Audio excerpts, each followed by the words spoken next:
Баршаңызға сәлем достар.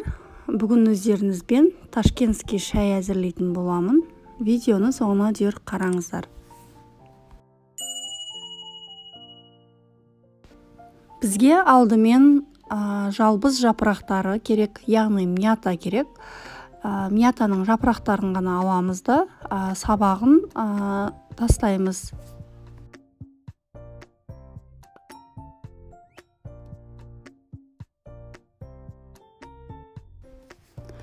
Бір ас қасық бал саламыз, лимон 2 тілімін саламыз, көк шай саламыз және 1,5 қасық қызыл шай саламыз.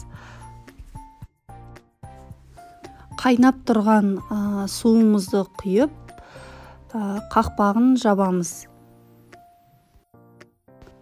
Осымен біздің ташкентский шайымыз дайын болды. Балды қосқанда лимон тілімдерін, жалбыз барлығы бірге үйлесіп, жаңағы үйлескенде керемет, балғын иісті, дәмі де ерекше болады. Жасап көріңіздер достар. Егер каналыма тіркелмеген болсаңыздар, тіркеліп, лайк басып, қоңыраушаны қалдыруды ұмытпаңыздар. Сіздермен болғанмен